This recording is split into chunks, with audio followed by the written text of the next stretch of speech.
Hi everybody, this is Lotus. I have pulled some energy cards for today.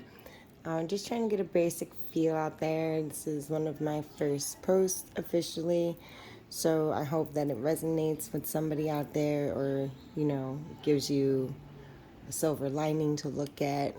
Something, to help you through whatever you're going through or feel less stagnant, whatever it may be. This is going to be really short, so if it doesn't fit, please don't force it. Tendency to swear at times, sometimes purposely and accidental. So if that's not your thing, then this probably won't be much for you to listen to because eventually they slip out. But the first card I pulled was number 10, Close Encounters. And this card, I will read some key concepts to you, is about vulnerability as a strength and letting others see your wounds as well as your strength and setting healthy boundaries. This is a beautiful opportunity to allow your vulnerability to be your strength as you choose to live in integrity without artifice.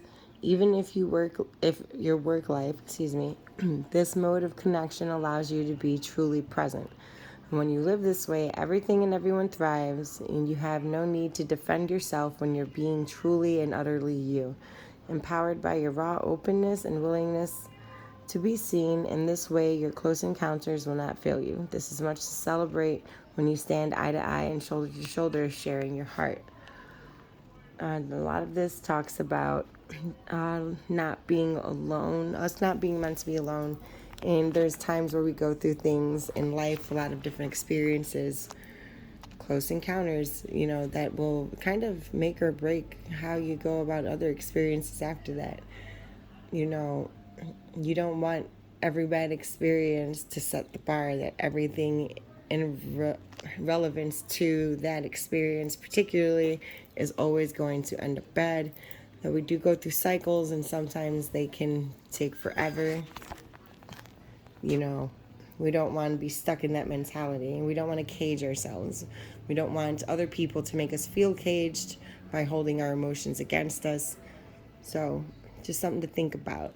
The second card, sorry guys, she loves to say hello, we have is Endless Possibilities, which I'll also read some key concepts to you for.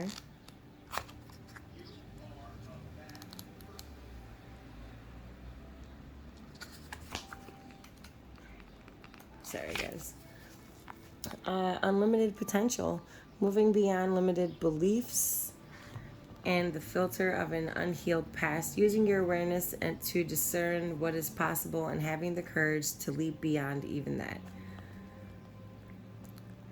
Some of the advice it gives is, as you believe it, so will it be for you, and as your energy will attract its match in the outer world.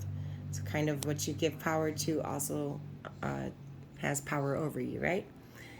So conditions meet expectations. Either your world remains the way it is in various forms, yet essentially unchanging, or you become more. Everything shifts as you open yourself up to a greater version of you and a more meaningful life, discovering opportunities that better reflect your true self. This is the nature of your dynamic relationship with the divine. Today, stand with open arms, knowing that you are stepping into beauty, into experiences that are potent and transformative. You are walking past the line that you and others drew long ago, leaping over what was and toward what will be. No more than you were. Now, what is it that you truly want? The treasure is yours. You just need to believe it.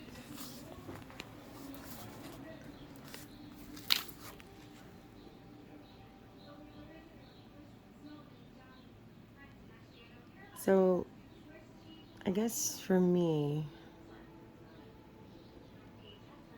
yeah, just like, kind of caging yourself and not having healthy boundaries like you can do.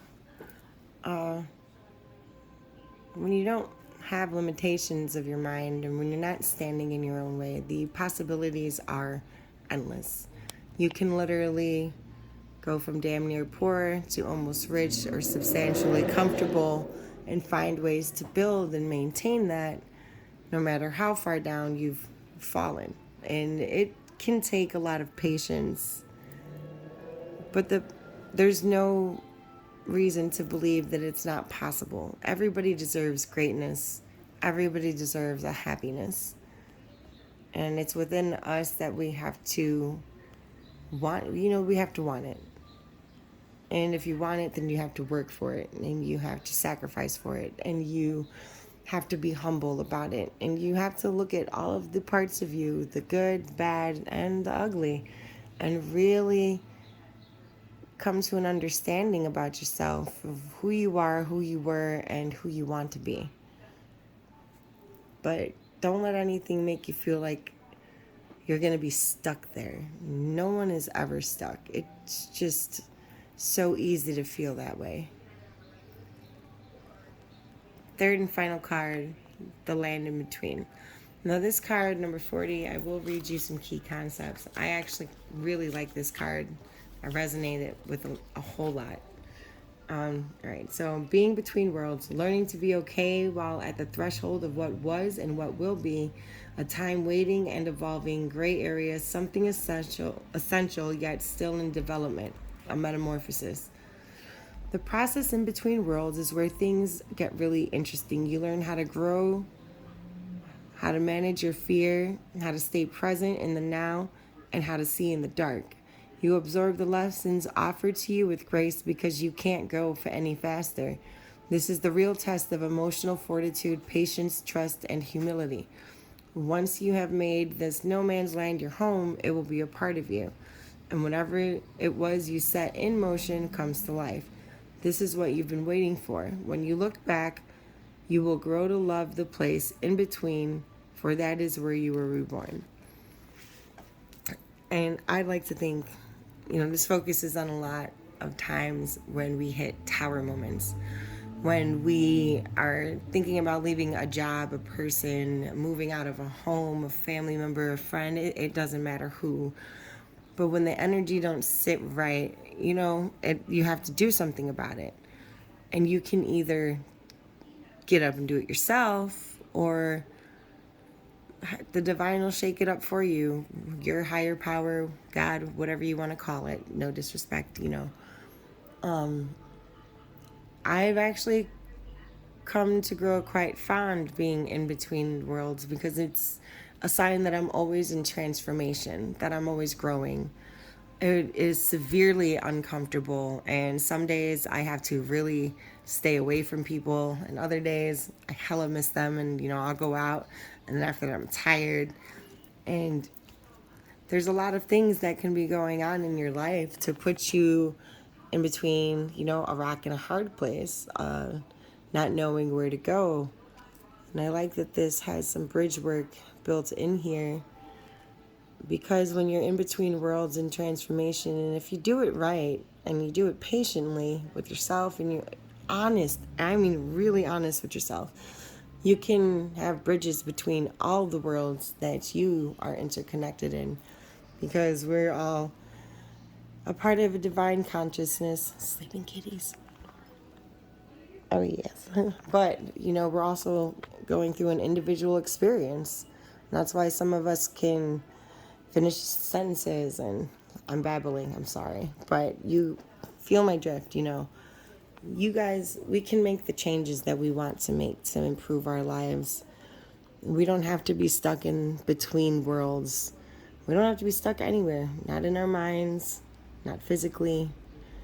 So I hope these cards reach out to somebody somewhere and make you feel like things don't have to be hopeless, even when it looks like it. Okay? I've come from a lot of crazy times in my life. So I promise you, it doesn't have to stay that way. You don't have to be stuck there. We can make it through anything. You guys have a great one. It's May 11th, 2022. This is Lotus signing off.